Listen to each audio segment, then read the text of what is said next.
Good morning, everyone, and welcome. I hope you're settled in with your coffee, chai, or beverage of your choice and get stuck into this discussion today. We are going to talk about psychological safety. As far as employer branding goes, we see it every year. We've just celebrated International Women's Day, so International Women's Day panels. Pride Month is coming up, so you will see a lot of international company logos wrapped in rainbow colors. You will see glossy DEI reports. You will see a lot of buzz. But beyond this buzz, what really changes? The pay gap persists, the glass ceilings remain, and inclusion activities and initiatives still feels performative. And now, psychological safety is the latest corporate buzzword that you might hear. And it's everywhere. It's plastered across company values, it's echoed in leadership speeches, it's in all polished versions in annual reports. But does it really resonate? Does it go beyond the rhetoric? Some might say not really. So, in preparation for this discussion today, we reviewed a couple of articles specifically in India. So, in 2023, Economics Times published an article. It was citing a sentiment survey. It was titled Where the Mind is Without Fear. The survey, for some context, was conducted across 15 sectors, 16 cities in India. It involved around 1,200 employers and 1,500 employees, to be specific. So we can safely say that the results are quite generalizable across the population. Around 45% of employers claim psychological safety is crucial. About 47% of employees say they feel unsafe due to mental health challenges. Around 43% of these employees also cite unresolved grievances at work that contribute to them feeling unsafe. And about staggering 59% report being discriminated or feel being discriminated based on either their gender or their sexual orientation, or beyond that, their gender identity or gender expression. That's a huge gap to me. It's a disconnect where companies say we care about psychological safety while employees quietly think really because it doesn't really feel very safe when you're at work. So here's a real question for us today. What if psychological safety weren't just a feel-good initiative? And what if it was a regulated performance indicator for employers in India? Would that finally push some of our companies beyond lip service to tackle systemic issues that hold back workplace well-being? This is exactly the kind of challenge Let's Talk is tackling today. So we help organizations move beyond rhetoric to create real and meaningful change. I'm Nilesh Kharva. I'll be your host for this discussion today on psychological safety in the workplace. And before we get stuck into it, to unpack these critical issues, we have assembled a panel of incredible people leaders from across industries. We have Shalini Nataraj. She is Global Head of HR and Employee Experience at AP Moeller & Maersk. We are joined by Charusmitha Rao. Charu is Director of Global Talent at Akamai Technologies. I hope I'm pronouncing that correct, Charu. Haider is Haider Jasdan. He is a psychotherapist and NLP practitioner. I know Haider from like 2 decades ago now. We've crossed paths multiple times. And of course, my dear friend Sriram Krishnan, who is navigating personalities and managing personnel, sort of charted a career at an intersection of HR, talent, and culture. He's a co-founder of Let's Talk, and he sees psychological safety as leadership challenge, not just an issue that HR has to deal with. So to bring you on board, Shalini, if you could come off mute and help us understand what does psychologically safe workplace look like from your perspective?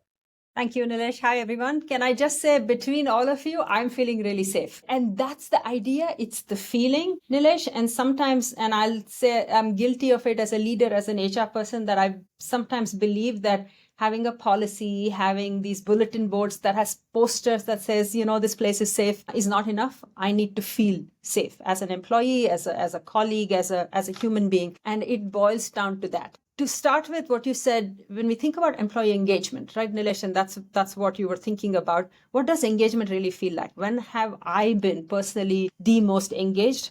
It's always been when I'm working with a boss that treats me with respect and my ideas are valued. I'm working on a team that doesn't make me feel guilty about who I really am, that I can show up as myself. And then I work in a community, live in a country, work in a company that actually celebrates the difference I bring to the table and doesn't make me feel that I'm different. Right. So I feel like that's what creates morale. That's what creates engagement. So then when you connect that to psychological safety, some of the biggest things that I personally have felt good about and we do in the company is a culture of speaking up. And it's very easy to say you need to speak up. It's very hard to actually do it in practice. So then one of the biggest things that I personally think connects to morale and engagement is how do we create leadership that can show vulnerability, that can talk about their own fears, success and failure, and then create an environment where it's okay for you to come in and say, you know what, I messed up. And here is what I'm going to do next, and here is what I've learned about it. I personally think we don't run a charitable organization. This cannot be every day, but it's about being able to come in, be yourself, accept who you are, and then show up as a true human being, if you will. So I think that's the combination. That's what has kept me engaged. I have felt unsafe many times, and that's always been when I felt like I cannot be myself. So if I can end this by saying that true engagement and morale comes with having an opportunity to be yourself, having an environment where you can speak up and have open communication, and then having no fear. I think the most important thing is coming across without fear of retaliation, without fear of being judged for who you are and who you're trying to be. So that's what I'd say, Nilesh. That's a combination of both engagement and morale coming together using psychological safety. You're on You're mute. on mute again. Thank you for putting that in such a great context. And I did promise that, I will not do this again, but here I am. Charu, in your role, where you're responsible for learning, talent, and development, and org development, so to say, what role do you think, beyond the environment that Shalini just described, what role does HR and leadership play in ensuring psychological safety, which goes beyond compliance? Thank you, Nilesh. Lovely to be here with all of you. And I absolutely love and echo what Shalini said about feeling respected, feeling valued, being in a space where you feel like your differences are not just embraced, but even celebrated. I was reading this post on LinkedIn about a week ago, and this was a post by a friend named Radhika. She had actually spoken about a distinct difference between safe space and psychological safety, which I really resonated with. She said safe space is anchored in shared experience. It serves self, and it's without considering others in the moment. It's about taking care of yourself. Whereas in contrast, psychological safety is really a shared responsibility. It's about the experience of different perspectives and how it all comes together in a collective, where everyone takes responsibility in creating that safe space for each other. And like Shalini said, it's about speaking up, it's about surfacing conflict, it's about being okay to have a different point of view and embracing failure, all of this. So it's not a one size fits all. I think the cultural context really matters here. What works for somebody sitting in the US may not work for someone sitting in Tokyo or India, for example. I love the research and the body of work done by Amy Edmondson in the space of psychological safety, and we keep quoting it in a lot of work that we do in our organization. And I've seen this in personal experience as well. Like, for example, if you are doing something in a high power distance culture, it could be Japan or it could be India, where challenging authority doesn't come so easily or naturally. I think that's where leadership plays an even key role in proactively inviting dissent. If you're doing a workshop, for example, I've seen that the questions and the opinions come really flowing from certain cultures. And when you do it in certain other cultures, people are really silent and people are just absorbing. So how do you design keeping all of this in mind? And it's not a one size fits all. I think that's one thing to keep in mind. The other one is, I think, having the right balance between psychological safety and accountability. I think Edgar Sheens talks about it really well, where if there's too much psychological safety, high psychological safety, and there's no accountability, it leads to comfort zone. And when we are in our comfort zone, we all know that there's very less innovation. We are not really in a learning zone or a growth zone. And there's no threat to any of our core behaviors, which neuroscience calls as SCARF. It could be status, it could be certainty, it could be autonomy, it could be relatedness, it could be fairness. So we are all feeling very comfortable where we are. So how do we actually do the right balance and create a space where you're moving from, you're having high psychological safety, but you're also creating a space where there's accountability, where people are in that learning zone, where it is okay to express dissent, where it's okay to ask questions, where it is okay to admit mistakes without feeling blamed. And that's where the role of leadership comes in role modeling all of these behaviors, because people are watching all the time. Nilesh, you're on mute. I'm trying to be very, very safe here, and I'm not going to mute myself again. So one more time promising not to do this again. But here we are. That was a very good context shift. You said environment is important, and there are multiple players in this environment. We have leaders, and then we have not necessarily followers, but employees, like, people who do not necessarily participate in power at work. They are there to do their job. So when we talk about workplace and shifting that slightly further to right and come to Haider, specifically looking at an individual perspective, what sounds like environment is important, culture is important, leadership is important. However, everybody is supposed to own their own psychological safety at work. So from your perspective, how does it play out in team context where I'm responsible for my safety, and in a team context, I'm also responsible for someone else's safety? Is it passing a lot of this responsibility on employees when they don't necessarily participate in power dynamics at work? Sure. I think both Shalini and Charu have kind of set the stage with really bringing in the perspective of what psychological safety really means. And I really resonate with what Shalini mentioned, that it needs to be felt, right? It can't be just put out there. In my work as a coach and as a therapist, I've met people in both individual capacity and in the team capacity. Many times I hear leaders or teams or managers saying that, we have a good psychological safety in our team, or we have great trust in our team. Now we need to understand that this is not like one end state.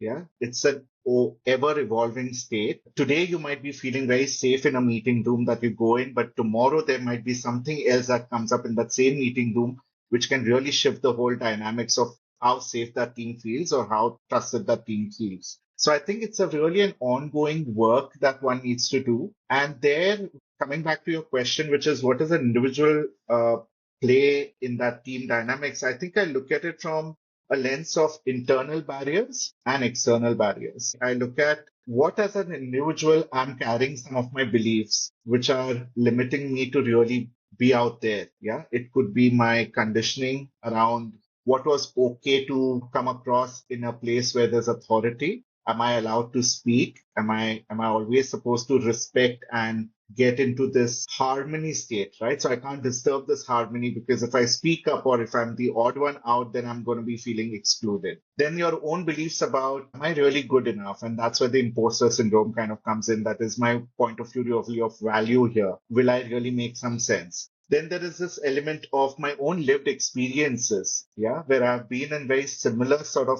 teams in the past. How was I received earlier? Was my point of view really taken, or was there a retaliation out there, right? There was a negative consequences. So those are my internal barriers of how I then limit myself to really engage with the team. And then there are external barriers, which are really related to what Charu was also mentioning, the sense of authority, the fear of authority, right? In terms of my way or the highway. Your point of view doesn't matter, and we therefore will just go about with what we want to do. And that's how some of the teams operate, right? And so that's one piece. The other piece which comes in from the team lens is really about what happens when toxic behaviors go unchecked.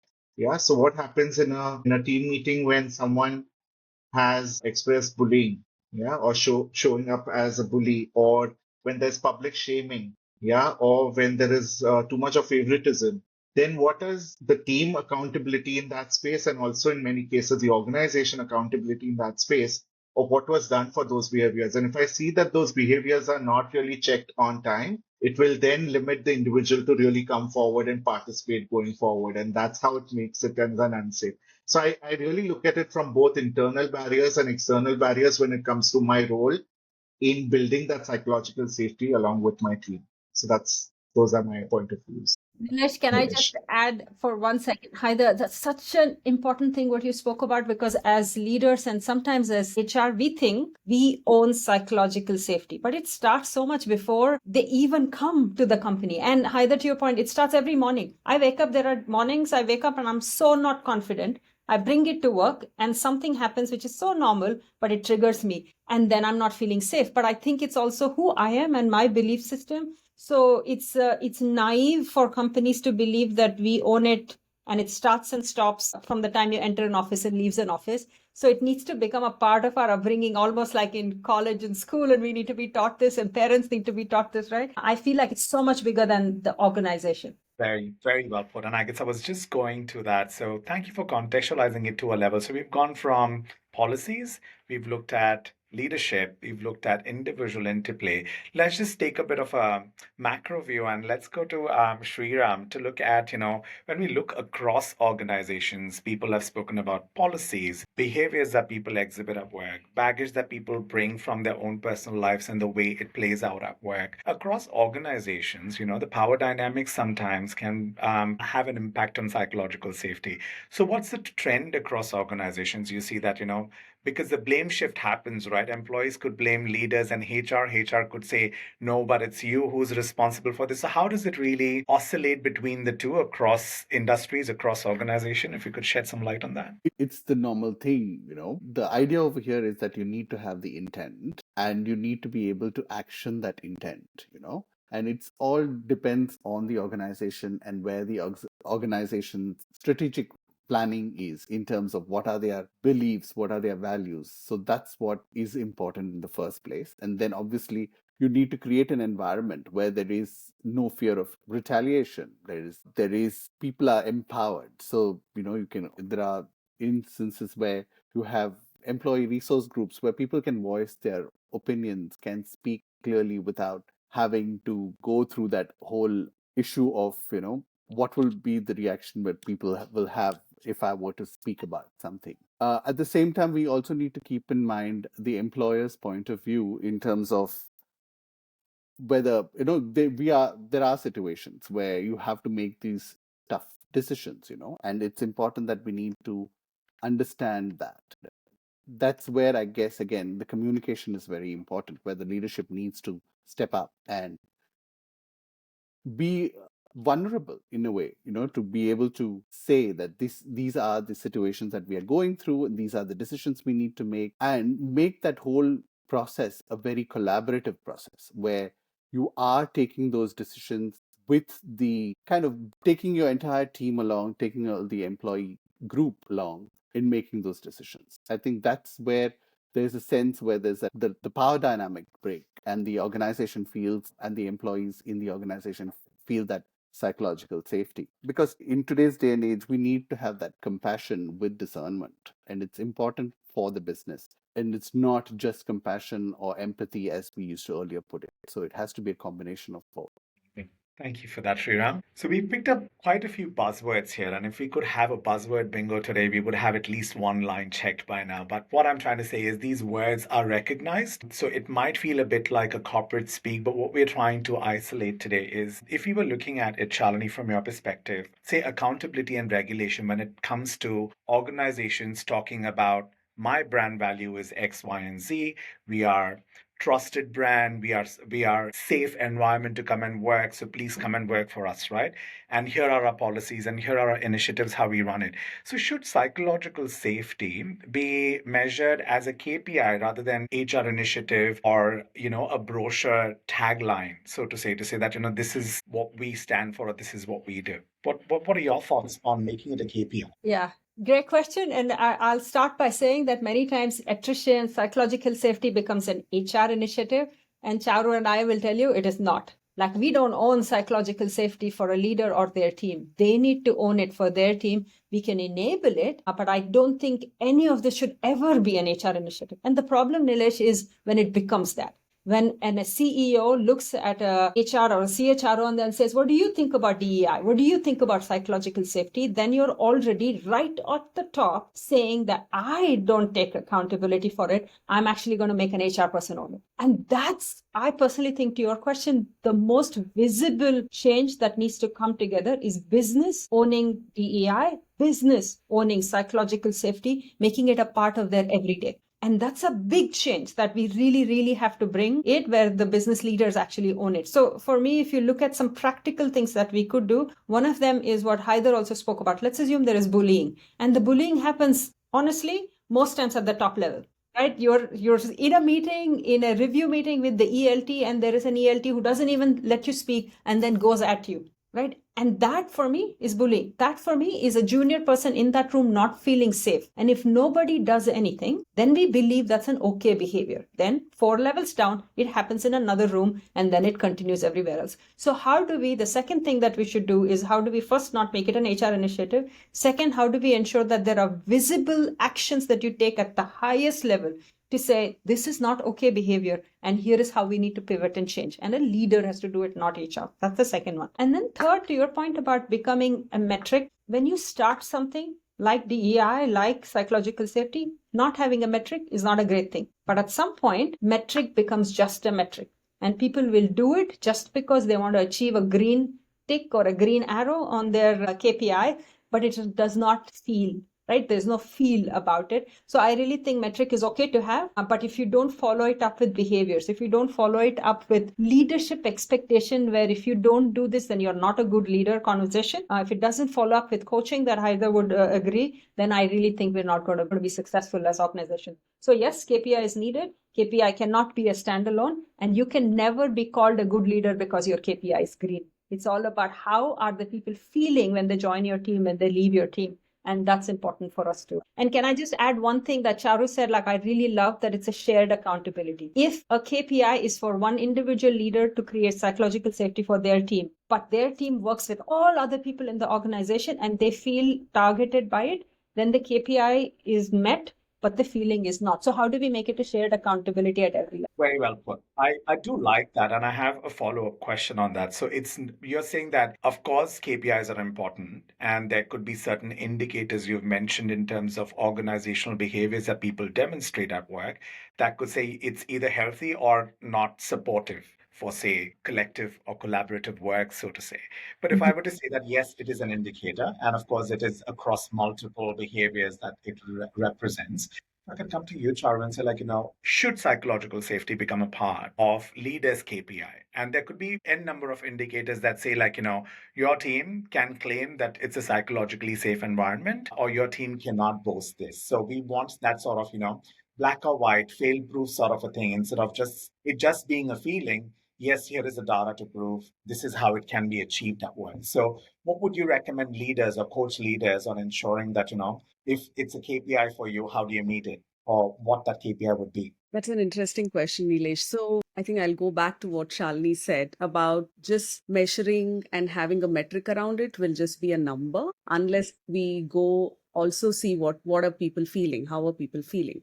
So there is probably no black and white way of measuring it, but should it be a KPI? Absolutely. I think if I have to talk about my own experience in our organization, we do have inclusion index, which gets measured as part of the pulse survey. There are specific questions around people speaking up, people feeling included, people feeling belonged as part of the team. And it's a very important metric that gets measured and also reported both internally and externally every year. But again, I strongly also believe what Shalini said, that it is not an HR initiative. We are only enablers. So even as leaders, I think it is about creating your extended arm of people who can live it, breathe it on an everyday basis. What HR can do is maybe create systems where psychological safety is part of the systems when it comes to, let's say, performance reviews or your feedback mechanisms, etc. But again, it all goes back to people and leaders. ERGs, like employee resource groups, can be a great example of how people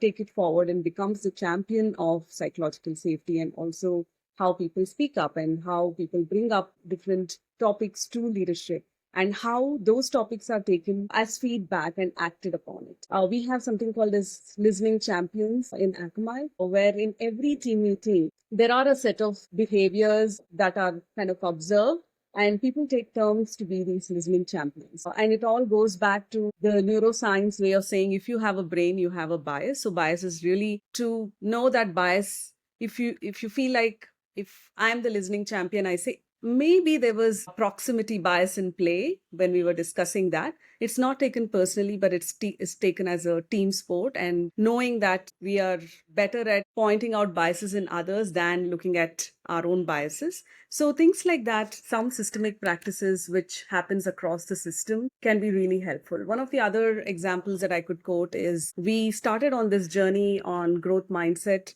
which has been a multi-year journey from the last 5 years. And it started with a reflection that maybe as a company, we have a perfectionistic culture where failing is not looked at as a positive thing. So, how can we encourage more experimenting? How can we move from know it alls to learn it all? And how can we look at being okay to talk about what didn't go well? Today, I think with that 5 years of work, there are teams who does failure sharing sessions, and there's like a big backlog of people who wants to get onto that list, because it's a nice to have thing right now, because you want to come and you talk about not just about what didn't work well, but you also talk about what you learned from that.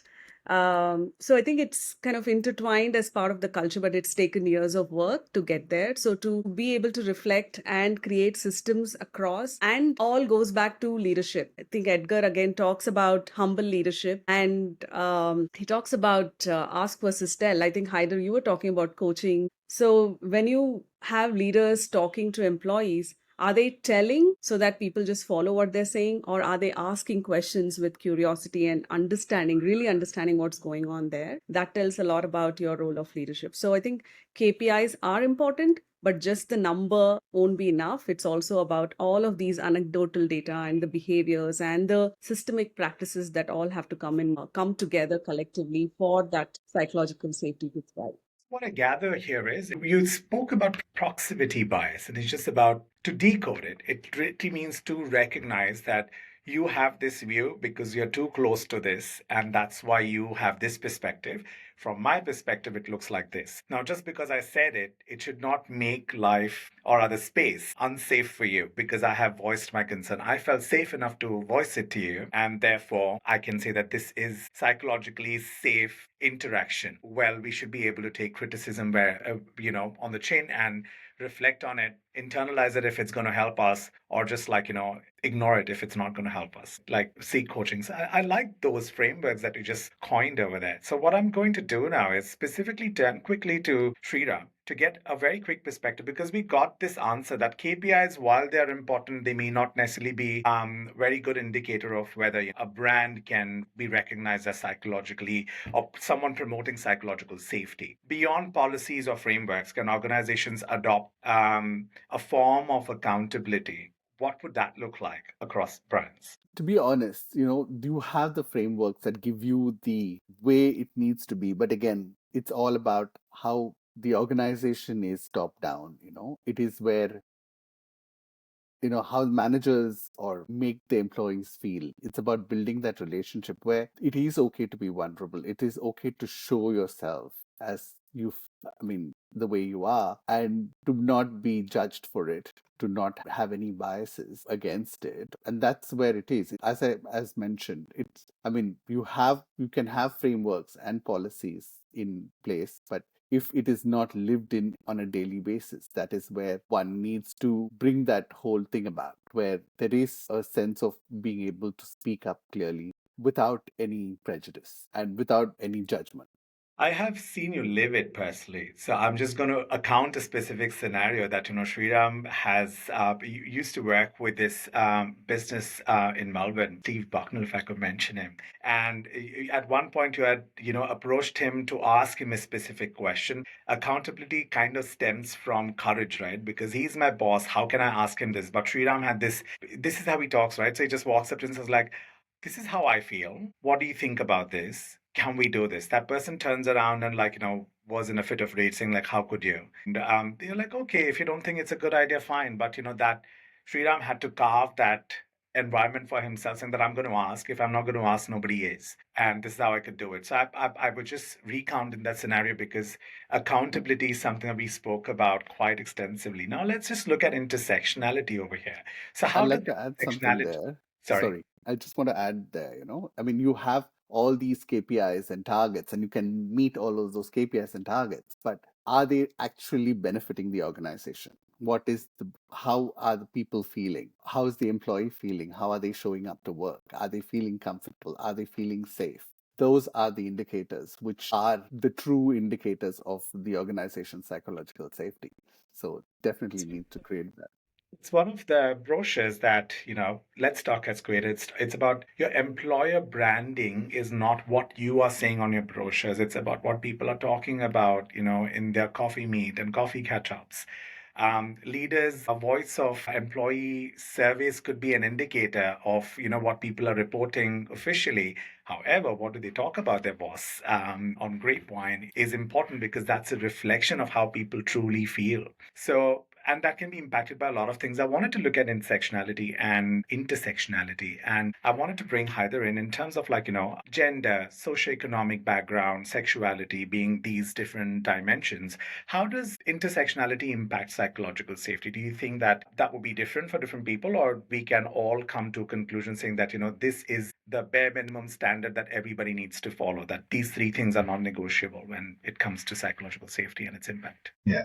Before I answer that question, Nilesh, I just want to, bring on a lighter note what just happened in today's conversation, right? Your mic was muted thrice. You came back and you said, "Hey, I'm making a mistake. I'm not going to do this again." So going back to your earlier conversation with Sriram on accountability, I mean, that's what it is really about, right? Am I safe enough to even say that, okay, I'm doing a mistake, but I'm acknowledging that I'm doing a mistake. I'm not going to do this again, and nothing really break in the conversation, right? It's really demonstrated that way. So it's really your day-to-day micro behaviors. It's not something which is out there as an initiative that needs to call out. Yeah. But it's really your day-to-day interactions, your micro behaviors, your microaggression biases that are showing up. That demonstrates what does it mean from a psychological safety. And therefore, when we talk about intersectionality, I think that perspective is very valuable. I was just looking at this framework by Timothy Clark, which just said that there are 4 stages of psychological safety. It starts with inclusion safety, which is really about, am I feeling belonged? The second is the learner safety, which is, am I feeling, free enough to experiment and learn and ask for help? The third is contributor safety, which is, hey, are my ideas valuable here and can I put them out there? And the fourth one is really the challenger safety, which is, can I really challenge a status quo? Can I really bring about a significant change with what things are going on here? So if you really see, while I know that these stages are not really in sequence, but it really begins with inclusion safety. And that's where I think intersectionality plays a very big role, which is if I'm coming from different orientation, different background, religion, caste, neurodivergent, all of those aspects and many more, how am I really being seen, heard, and valued in the presence of the other? Yeah. If I pick up exclusion in the behavior, if I pick up microaggression, if I pick up biases in the system, then I'm going to only start playing a lot more small and I'll start to hold back. And I'm going to kind of tell myself that, like, I'll tell you my own example. I identify as a proud Muslim gay man. And to even arrive at this space where I can really call this out and own it for myself was a journey. Yeah. And that journey didn't just happen one fine morning when I woke up and I said, I'm going to go into the workplace or I'm going to go into a social meeting and I'm going to declare myself. No, it didn't happen like that. It needed an ecosystem that kept on supporting me, that kept on showing me signs which is included. For example, I know it for the longest time in one of my workplace, I used to avoid going with my colleagues for lunch because lunch table was a place where everyone spoke about their weekend plans and every weekend plan was about what I did with my wife and my kids. Yeah, there was not even an invitation that, hey, was it different for you and what did it mean for you? So when there was already, well, I'm sure that nobody really was being intentional about it. But those were the signs which I picked up and said, maybe my story doesn't deserve to be that on that table. So I'm going to keep myself out. Same way, there are two genders in the meeting room. If a woman puts out an idea, that might be brushed off, but the same idea, if it is packaged by another gender and put it out, might just get celebrated. Now, that again tells me that what does this really mean? That is my identity really coming my way? Is it me? And a lot of that kind of starts to play out. So I think we need to look at intersectionality from really many angles, but the three angles that I find it really valuable is one is what is the unequal access that's available in the room. Yeah, someone had that access, someone did not, and therefore what biases and stereotypes you hold because of that access. The second is the essence, which I think earlier we spoke about, the power and privilege. Yeah, just because I am of a certain position and I have that privilege and someone else doesn't, how am I creating that room for that other person? And third is, I think, very, very valuable is my lived experiences. One size doesn't fit all. Everyone has their own share of lived experiences. And can I therefore meet the person where they are and not really pull them where I want them to be? Yeah. While that can be a journey of where you want them to be, but can you meet them where they are? So I just look at some of these lenses when I look at intersectionality.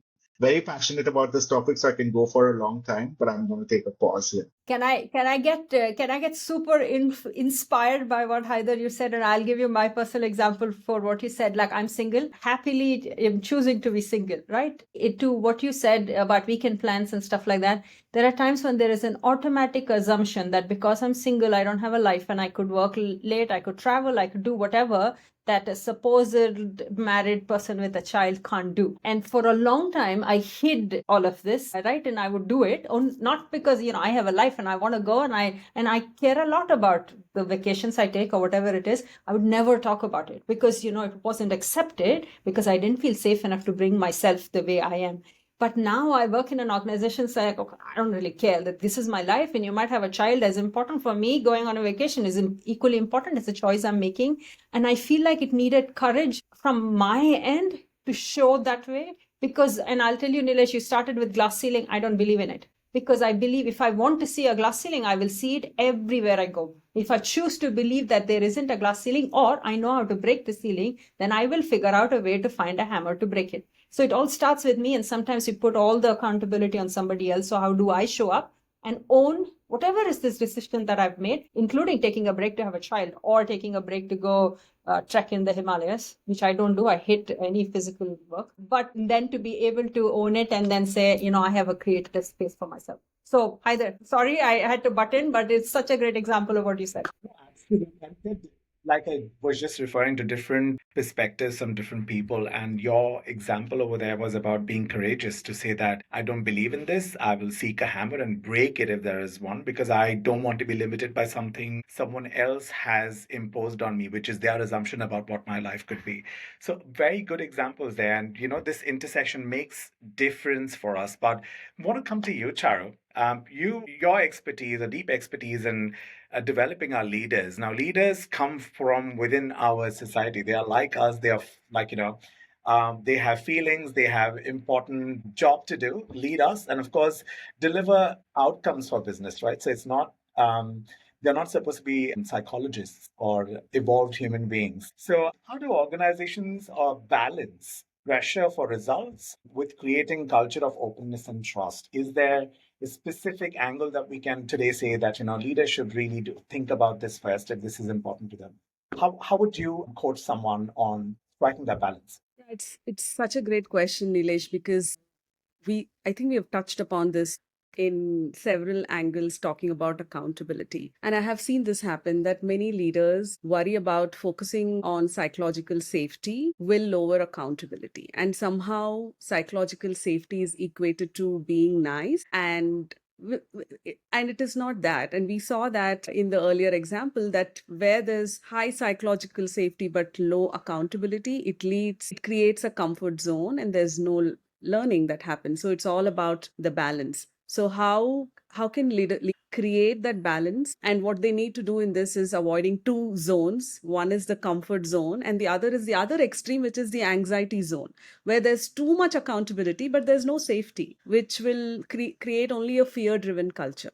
So you don't want low performance where there's people feel like there's a lot of safety, but there's no accountability. And you don't want the other extreme where there's no safety, but there's a lot of accountability. You want something in between where people are actually learning, where they're okay to point out when something is not okay and have a different point of view and have dissenting views. There's an interesting that neuroscience makes about eustress and distress. So when you're actually in a comfort zone, if you have to move to a learning zone, you have to have a challenge, you have to have some level of stress which takes you to a level of performance. But there is an optimal level. When it becomes too much, then that's when it starts converting into stress.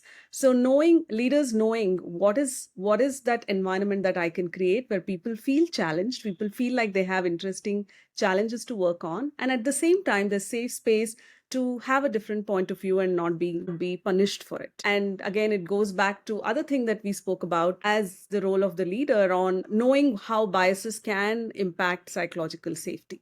For example, if I have an experience bias, it can look like aggression and challenge rather than a professional candor when somebody is actually having a different point of view. If you have an experience bias, it can even affect your ability to experiment. And we have heard this when newcomers come and say that, hey, have you tried this? This might work. I had a really good experience working with it in my previous organization. There are people, tenure folks, who say, no, but it doesn't work here. We have tried this doesn't work. So your own experience bias can come in the way. And we spoke about proximity bias. There could be other biases like safety bias, which will keep us in the comfort zone because we feel like safe is good, and going outside comfort zone can be scary sometimes. So leaders, you asked how can leaders coach. So maybe leaders wearing that coaching hat and reframing, asking what could be the learning opportunity here? What will help you to know better? Like you were sharing Sriram's example, asking what do you think, or if a person has a different point of view, what makes you think that, and what will help you build more confidence here. So really allowing for that confidence to build up. I think that's what is going to create that culture of performance without affecting psychological safety. Amazing. I guess we can go on like this forever because we are touching on so many different important concepts and we can't do it justice within this hour. So we've covered good 40 minutes so far, and we've gone through different angles of looking at psychological safety, whether it's as a brand, is it an employer's ownership on what psychological safety looks like at work, whether it's leaders, whether it's individual, but it's what the theme that's come out is it has to be framed as a collective effort. Of course, custodians of policy will say this is the bare minimum requirement for you to claim, yes, we are psychologically safe workplace because we check these indicators. Behaviors from leaders can be like, okay, we have to demonstrate these behaviors because if we can visibly see it, we can then claim that, yes, we follow these principles. I like the 4 stages, did you call it, Haider, of psychological safety, or 4 dimensions. I really like the part that, sometimes you can check 3, but the 4th one is missing. What does that mean? Does that mean we are not psychologically safe in psychological safe environment? If so, it's nobody's responsibility to give it to you. You have to go and claim it for yourself. So I guess I'm just trying to summarize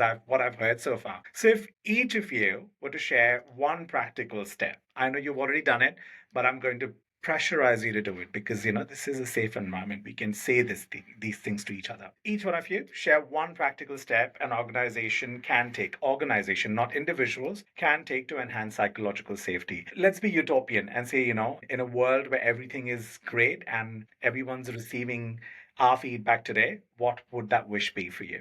Let's go with you first, Sriram. For me, it would be respect. And that's what's the most important thing, where everyone feels respected, no matter what job you do in the organization, whether you're the CEO or you could be the man opening the door for people coming in.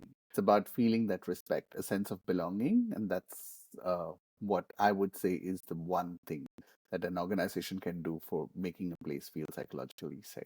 So ensuring all interactions are conducted with respect, and it's a two-way street. It's not one person entitled to respect from everyone else, but ensuring that everyone feels respected when you interact with them. So good call, Charu.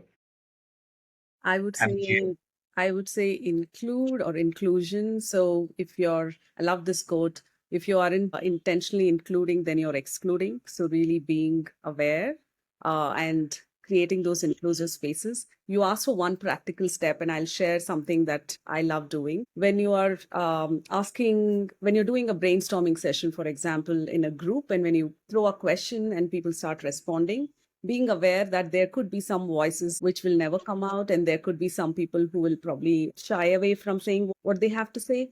So 5 minutes of silent brainstorming where you give 5 minutes for everybody to note down what they have to say, and then you start so that it allows everybody that thinking time and processing time to share what they have to share. An amazing call out. I had a senior manager once, I was very junior in my career, at one point asked me to come and start mind mapping whatever outcomes were being discussed in a brainstorming session. He said, I am too close to this and I don't want to impose bias here. So why don't you do this for me? Is it okay? So he invited someone else to come and jot things down. So he was not writing things or answers or brainstorming ideas that he thought was comfortable. Knowingly, he was doing a good job there. And I felt like I was being put on spot and this is not fair. And I was sweating. But, I'm talking about it today. So it did really do good things for me. Let's come to you, Shalini. What would be that one thing organization can do to enhance or ensure psychological? I might steal Haider's, but I think it's coaching. And I'll tell you, and I've also trained as a coach, and who I am now versus who I was before I got trained is a 360-degree difference. Because when now I'm talking about what organizations can do, like look at coaching as a part of the culture. Because what coaching has done to me, what it does to leaders, is that you ask questions to seek to understand versus questioning. And many times leaders have such little time as well as mental bandwidth, right? There's also sharp, but they have very little time. So then they throw questions at you, which are almost always felt like they're questioning you or questioning the idea. But many times I know as leaders, they want to understand, but the way they ask the question makes you feel like you're at the end of it, right? So how do we have one practical advice is to look at coaching as one of the ways of leadership and to help everybody become a coach. So that way you're showing up as an organization that creates safety for you to, ask the questions, seek to understand, but also feel respect and stuff like that. But I'll tell you a practical thing that Charu said that I have done, which hasn't felt like it was the safest thing to do. I'll take you back to COVID. We used to have these virtual calls. I did this once every 2 weeks with the entire team. Now I have 1,500 people across the globe. So these people are joining. And I have decided to become this positive person who's always grateful for what's happening, right? And so I show up and I'm the leader. I'm chairing the call. I start by saying, oh my God, it's been such an amazing 1 week. I spent time with my family. Everybody's safe, blah, blah, blah.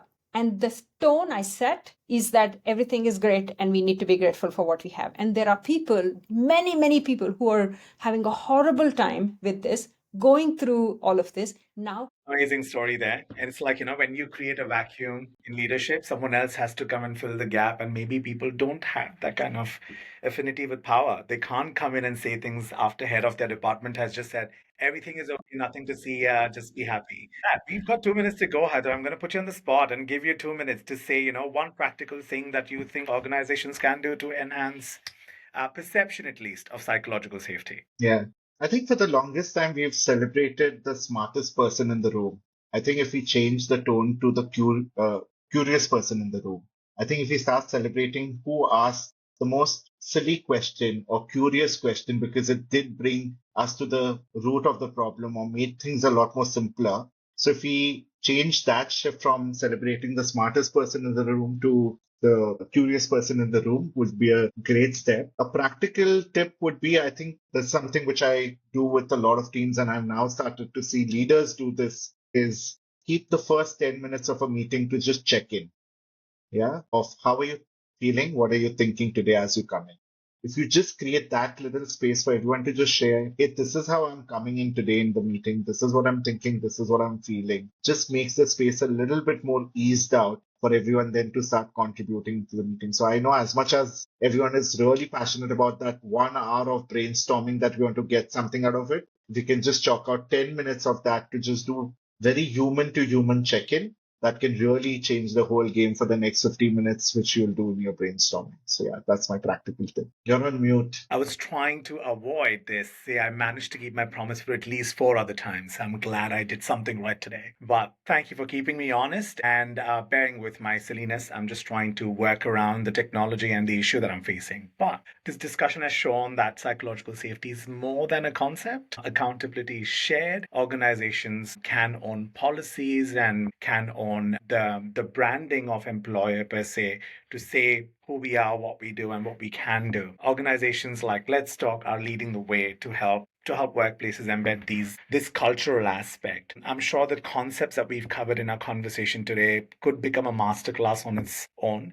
Whether they are war wounds, whether they are reflections on what is good practice or best practice, or what are go-to resources for individuals, teams, leaders, and organizations. So not just an initiative, this conversation can keep going on. So Sriram, if I could call you in to send us off with, what Let's Talk is all about, and we can wrap it up in a minute. Thank you, everyone. It's been amazing chatting with all of y'all, and the amount of knowledge and wealth of knowledge that we've received today is amazing. Thank you very much for taking the time. And we at Let's Talk believe exactly the same things what have been reflected in the conversations today. And that's what we want to go ahead and bring to various organizations, to do that cultural dive, to understand where these loopholes are, where are these gaps which can be filled.